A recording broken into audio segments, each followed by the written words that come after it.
The market froze. Bystanders stopped mid-step. Traders fell silent.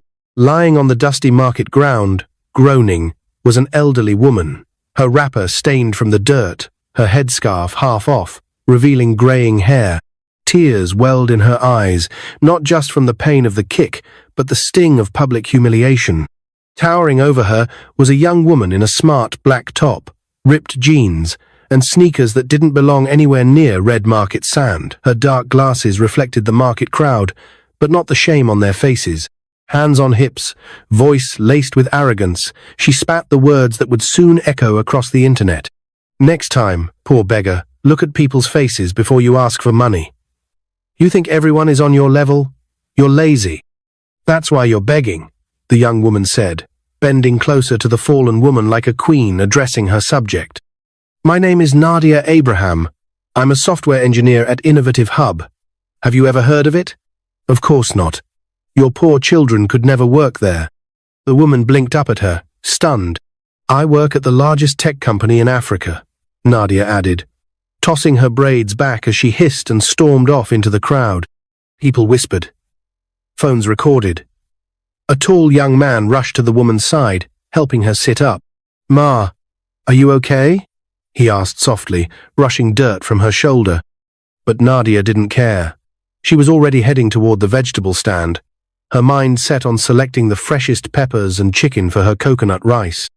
What she didn't know, what no one in that market knew, was that the woman she had kicked was the mother of Jonathan Okoye, the billionaire founder and CEO of Innovative Hub, and by Monday morning, her world would never be the same. 3 months. Earlier, Nadia Abraham had always dreamed big. Born and raised in the crowded streets of Ajegunle, she grew up in a face-me-I-face-you apartment where dreams were often swallowed by poverty. But not Nadia. She had the brains. She had the fire. And when she got accepted into Unilag on a full scholarship to study computer science, her mother wept with pride. Her father died when she was 11. Her mother sold oranges by the roadside. Her younger siblings looked up to her like a superhero. She had every reason to remain grounded, every reason to remember where she came from. But all that changed the day she received her job offer from Innovative Hub. Not just any job, a software engineer role, at the most prestigious tech company on the continent, with a 6-figure salary, a company car, furnished apartment in Lekki, and an access badge to a place most coders only dreamed of. She had arrived. And with success came the pride, then arrogance, then cold dismissal of her past. First, she stopped picking her mother's calls unless it was late at night. She said it was because of meetings. She stopped sending money home as often. She now took boat rides instead of buses, ate sushi instead of rice and beans, and joined an expensive gym in Ikoyi. Then she stopped talking to her best friend from school, Taupe, telling her bluntly, "You're no longer in my class." She no longer smiled at her neighbors or greeted elderly men at the bus stop. Instead, she would walk with her head high, designer bag in one hand, and tell anyone who crossed her, "Be careful who you talk to. I work at Innovative Hub." It was Friday. Nadia had just finished debugging a payment gateway code for a new fintech app. Everyone in her team congratulated her for her speed and brilliance. Jonathan, the mysterious CEO she had never met in person, even sent a thumbs up through his assistant. By 5:30 p.m., she grabbed her phone, tossed her ID badge into her bag, and drove out of the Lekki office with Afrobeat music booming from her car stereo. She was craving coconut rice. And no one made better chicken and peppers than Mama Chidinma at the market. She parked a little far from the entrance, locked her car, and strutted into the bustling market with her jeans hugging her legs and her shirt tied at the waist. She looked nothing like the people around her, and she loved that. As she passed through the stalls, ignoring greetings and cutting into queues, someone tugged gently at her wrist. "Please, my daughter," came the shaky voice of a woman in a faded wrapper and oversized blouse. "Even if it's just 100. I've not eaten since morning. God bless you." Nadia froze. Her nostrils flared. "Remove your hand from me," she snapped, jerking her arm away. But the woman held out her hand again. "I'm sorry. I didn't mean to offend you. Please help me." The crowd began to notice. Nadia's voice rose. "Are you mad? You touched me. Do I look like your level?" She raised her leg and kicked her. The woman tumbled backward onto the dusty ground. People screamed. Some gasped. Someone shouted, Ann, she's old enough to be your mother." But Nadia didn't care. She walked over to her, bent down, and said the same words that would soon ruin her career. "This is Nadia Abraham, a software engineer at Innovative Hub, the largest tech company in Africa. Your children will never know what that feels like." She hissed again and walked away. But among the crowd, someone stood quietly filming the whole scene. Another person helped the woman to her feet and walked her gently to the corner of the market. And the next morning, that same woman disappeared from the streets only to walk into a mansion in Banana Island, where a personal assistant waited at the door. "Welcome back, Madam Amaka," the assistant said with a bow. The woman who was kicked in the dirt now wore a silk gown and diamond earrings. And by Monday, she would be meeting her son and the girl who dared to disrespect her. By 8:45 a.m. on Monday, the glass doors of Innovative Hub spun open. The receptionist froze mid-sentence as the woman stepped in. She wore a fitted emerald green lace dress that shimmered under the overhead lights. Her heels clicked softly against the marble floors. A pair of diamond earrings sparkled beneath her braided updo. Her dark skin glowed. Her presence carried elegance, power, and the kind of quiet dignity that made people instinctively rise to their feet. It was the same woman Nadia kicked in the market. But today, she wasn't wearing poverty. She wore truth. "Good morning, Ma. You look familiar," the receptionist stuttered, rising from her chair. The woman smiled. "Good morning, dear. I'm here to see Jonathan Okoye. Tell him his mother is here." Her words fell like a thunderclap. "Jonathan's mother?" The receptionist blinked, scrambling for the phone. "Yes, Ma, right away." Upstairs, in the executive suite on the 17th floor, Jonathan Okoye was reviewing project timelines when the call came through. "Sir," his assistant said cautiously, Your mother is here. She says she needs to speak with you privately." Jonathan's brows knit in surprise. "My mother?" he repeated, lowering his iPad. He hadn't expected her. Madame Amaka rarely visited his office without notice. She preferred her quiet home, her garden, her church meetings, and the last time she visited his workplace was during the company's 5-year anniversary celebration 2 years ago. "Let her in," he said. Moments later, the door opened, and his expression melted from confusion to admiration. "Mama," he smiled, rising from his chair. "John," she said warmly, walking into the office. He hugged her gently, sensing something was off. "Is everything okay?" he asked, scanning her face. She sat down in one of the guest chairs, crossed her legs, and looked at him with calm eyes.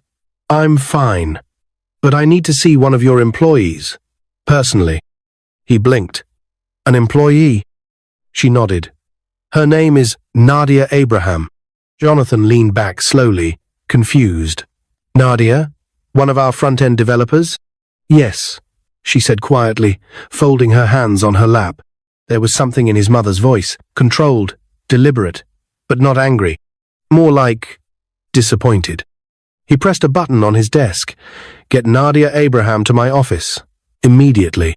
Downstairs, Nadia was showing off a new hairstyle to her teammates when her phone buzzed. "Incoming call. Front desk. HR. Hello?" "Hi, Nadia. CEO's office. Now." Nadia grinned as she stood. "See? I told you guys I'm going places," she said proudly to the others. "Maybe I'm getting promoted."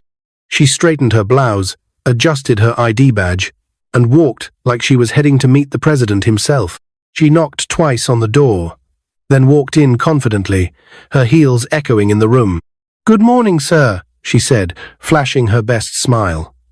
Then she turned to the older woman seated beside him. She smiled sweetly. "Good morning, Ma." But the smile on Madame Amaka's face didn't match Nadia's. Jonathan leaned forward. "Nadia, this is my mother. She asked to see you personally." "Oh, wow," Nadia said, eyes wide. "It's such an honor to meet you, Ma." Madame Amaka didn't smile back. She tilted her head. I think we've met before. Nadia laughed nervously. Ah, no, Ma. I don't think so. Maybe you've mistaken me for someone else. No, Madame Amaka said, her voice still calm, but her eyes sharper now. I know exactly who I saw. Nadia's smile faltered slightly. Madame Amaka reached into her handbag and pulled out a phone. She tapped the screen, then turned it toward Nadia. A video began to play. It was the market. There was Nadia, clear as daylight, in her jeans and sunglasses. You think everyone is on your level? You're lazy. That's why you're begging. Then the kick. Then the hiss. Then, my name is Nadia Abraham. I'm a software engineer at Innovative Hub. Your poor children can never work there. Nadia's blood ran cold. Her legs weakened. Her mouth opened, but no words came out. She took a step back, hands trembling. No, Ma. Please. I didn't know it was you. Jonathan's face was pale with shock. His mother, humiliated. His employee, exposed. He clenched his jaw and stood. You kicked my mother? He said slowly, disbelief in his voice. Sir, please. Nadia dropped to her knees, tears spilling down her face. I didn't know. I thought she was just, a poor beggar, Madame Amaka said sharply. Someone not in your class? Nadia wept. I'm sorry, I swear I didn't mean to. You meant every word. Madame Amaka cut in, still composed. You called me lazy. You said I'd never have a child who could work at your company. You kicked me like I was dirt. She looked at her son. Jonathan, this is the kind of person you've employed. Jonathan was still staring at Nadia. He shook his head slowly. We don't just hire for skill here, Nadia, he said, voice heavy. We hire for character, respect, kindness, integrity. Please, I'll do anything. I'll apologize. Jonathan pressed the intercom button. Jane, please come in. His secretary entered. Effective immediately, he said without looking at Nadia. Terminate the employment of Nadia Abraham.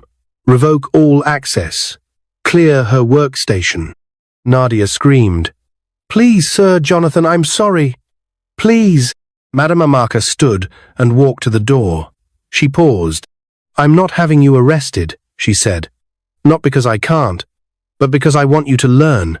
You're brilliant, but your pride is poison. Let this fall teach you what life tried to whisper. She walked out without looking back. And Nadia? She collapsed right there on the cold tile floor, sobbing. Her dream job was gone. Her pride shattered. The fall had just begun. The news traveled fast. By lunchtime, the Innovative Hub office was buzzing. Some people whispered in shock. Others shook their heads, mouths tight with judgment. A few employees who had once felt belittled by Nadia quietly nodded, as if justice had finally caught up. Nadia's workstation was cleared. Her ID badge was deactivated. The company car she had parked so confidently that morning, repossessed before she could even ask for a second chance. As she walked out of the tall glass building, still shaking from tears, her legs barely carried her. The hot Lagos sun beat down, but it was nothing compared to the heat of shame burning inside her chest. Just last week, she was the shining star. Now, she was no different from the people she once mocked. She couldn't even look the gate security in the eye as she passed. Madam, one of the younger guards said, scratching his head. Wet and sorry? What happened? But she didn't reply. She couldn't. Her mouth stayed shut. Her heart ached too much. The ride home. Nadia couldn't even afford a ride back home. She sat at a bus stop under a faded Coca-Cola umbrella, biting her nails as she checked her account balance. 120. That wouldn't even cover half of next month's rent. All her Plancher new car, the Dubai vacation she bragged about, the iPhone 15 Pro she had pre-ordered gone. What pained her the most wasn't even the loss of the job. It was how she lost it. She remembered the market. She remembered the look in Madame Amaka's eyes, not anger, but disappointment. And worse, she remembered the quiet heartbreak in Jonathan's face when he realized she had humiliated his own mother. Her heart twisted. What had she become? She thought of her mother, her real mother, the one who still sold oranges by the side of the road. She hadn't spoken to her in 3 weeks, because she felt too big. Nadia boarded a rickety Danfo bus, clutching her bag tightly to her chest as she squeezed in between passengers. The woman next to her smelled like palm oil and fried plantain. Nadia winced. A few months ago, this was normal. Today, it felt like a punishment. But maybe it was what she needed. Back to reality. When she got home to her mini-flat in Surulere, the air inside felt heavy. Her framed offer letter from Innovative Hub still hung proudly on the wall. The branded throw pillow with the company logo still sat on her couch. She tore them down, sank to the floor, and cried. The worst part of falling from grace isn't the landing, it's realizing how many people you hurt on the way up. The days that followed. The calls from banks came first. Then her gym membership expired. Then her rent reminder came in with a 14-day warning. Nadia began applying for jobs like her life depended on it. Because it did. She rewrote her CV. She trimmed down her LinkedIn headline. She sent out over 40 applications in the first week alone. Most didn't reply. Those who did offered unpaid internships or junior roles. She rejected a few at first, thinking they were beneath her, until her account dropped to 2,800. Then she started rethinking what was truly beneath her. 3 weeks later, Nadia walked into a small tech startup located above a bakery in Ikeja. The office space was tiny, just 2 rooms and a hallway. The team was mostly fresh graduates and one overworked CTO with bags under his eyes. But they gave her a chance. A junior software engineer role. No benefits. No car. No fancy building. Just a desk, a laptop, and 80 a month. That was 5 times less than what she earned before. But she took it, and she said thank you, humbly. A familiar face. One Thursday evening, after a long day of debugging a stubborn payment feature, Nadia stepped out to grab bread from the bakery downstairs. As she waited in line, someone tapped her shoulder. She turned. It was Topa, her old best friend. The same Tope she had cut off without explanation when she made it. For a moment, Nadia froze. Tope stared at her. Her eyes didn't hold hate, just surprise and quiet sadness. Tope, Nadia breathed. I'm so sorry. Tope raised her brows. You remember me now? Nadia nodded slowly. I never forgot you. I just thought I didn't need anyone anymore. You don't say, Tope said with a sad smile. You told me we weren't in the same class. Nadia lowered her head. I was wrong. About everything. Tope studied her face for a long second, then slowly nodded. You've changed. I had to. They stood there in silence. Then Tope did something that broke Nadia's heart completely. She reached out and hugged her. Tears filled Nadia's eyes. No words were needed. The market again. 2 weeks later, Nadia returned to the same market.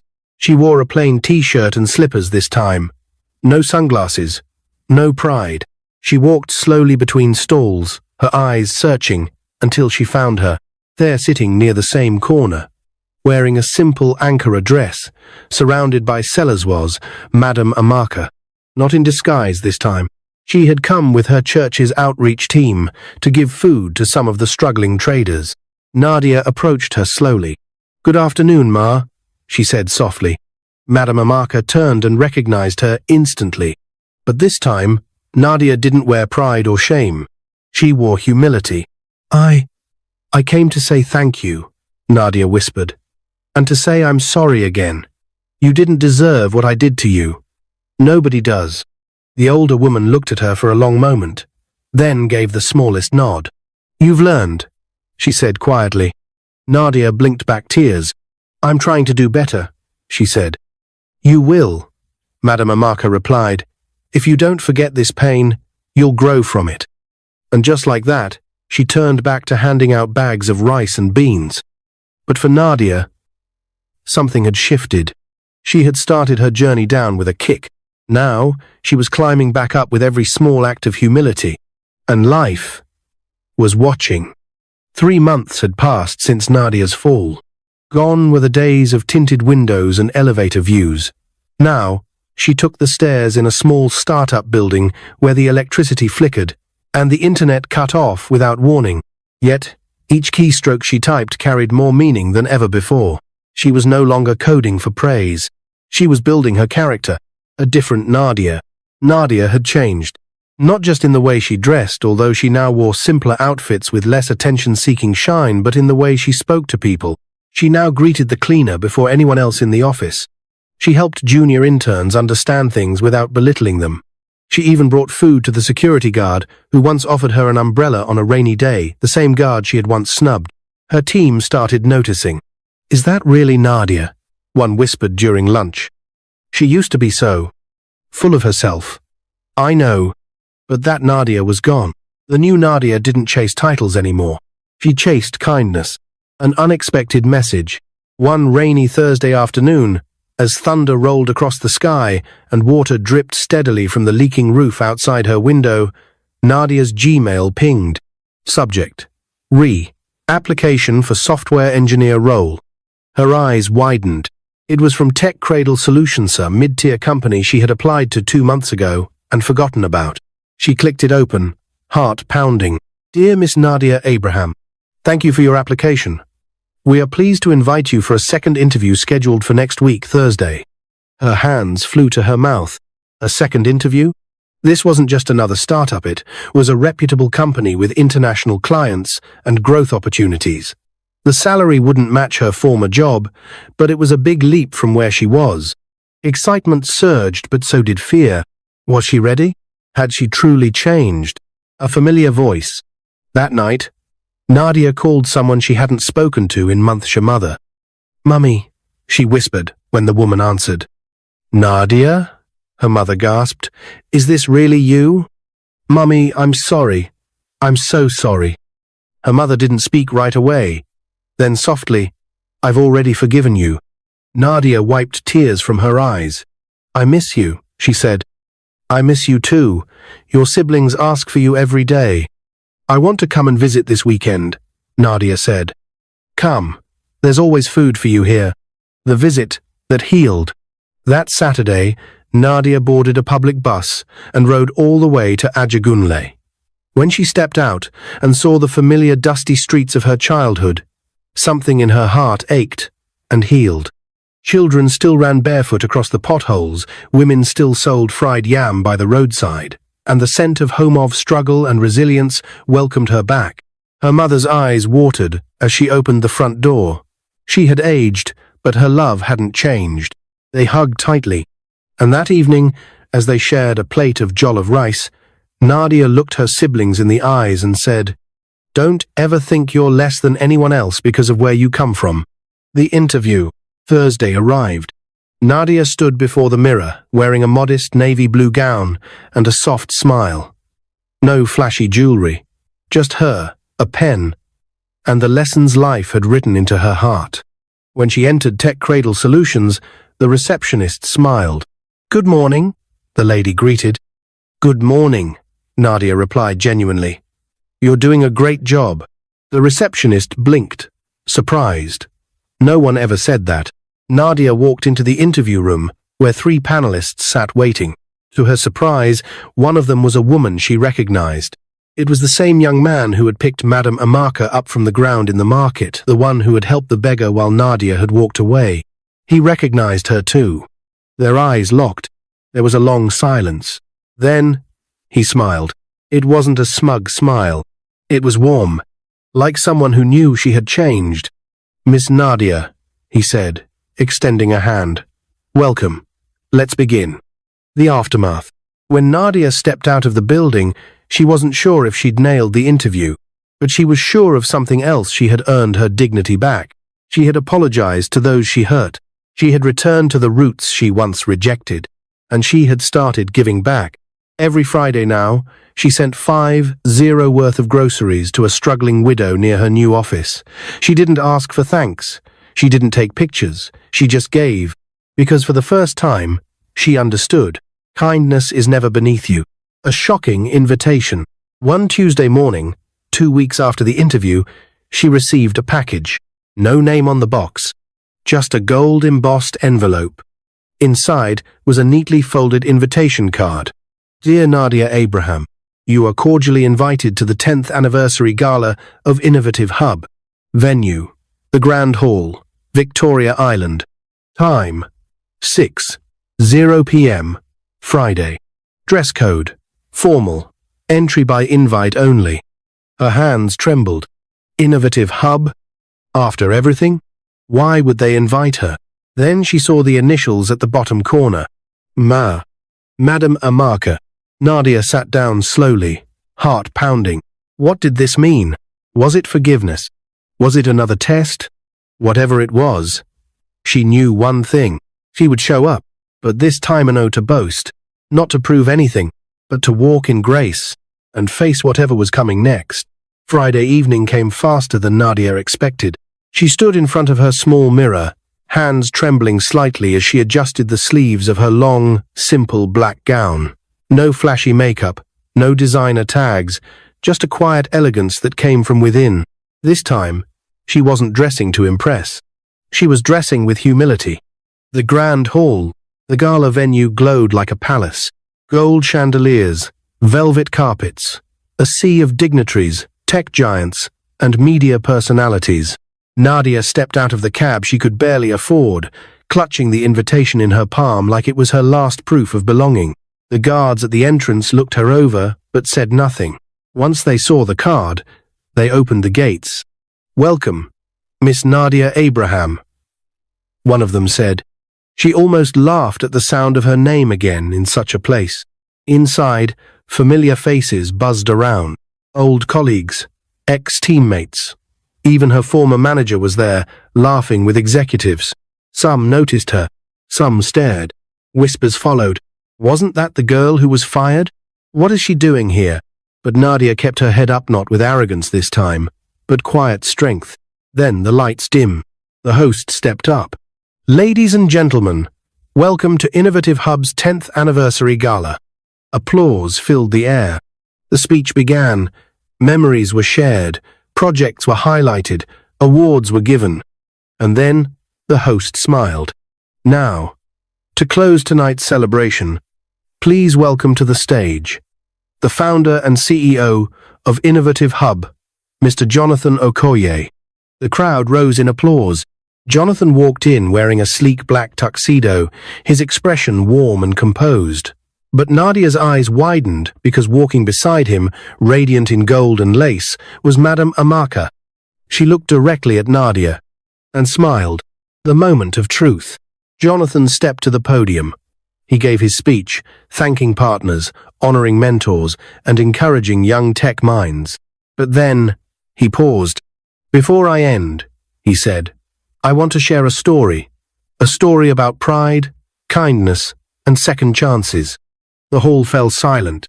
He began to speak not with names, but with purpose. He spoke of a brilliant young woman who rose fast but forgot where she came from.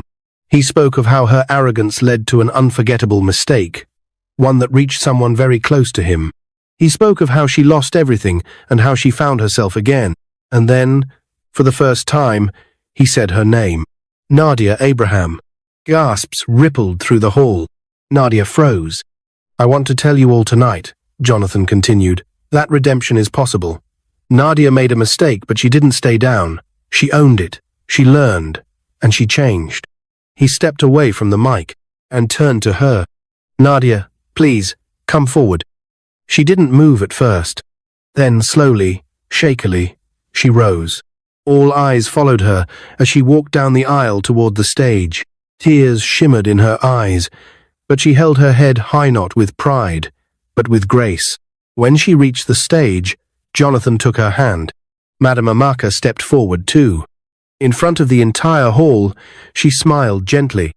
You hurt me, she said softly, but you came back. You asked for forgiveness. You showed growth. That's what makes you stronger than before.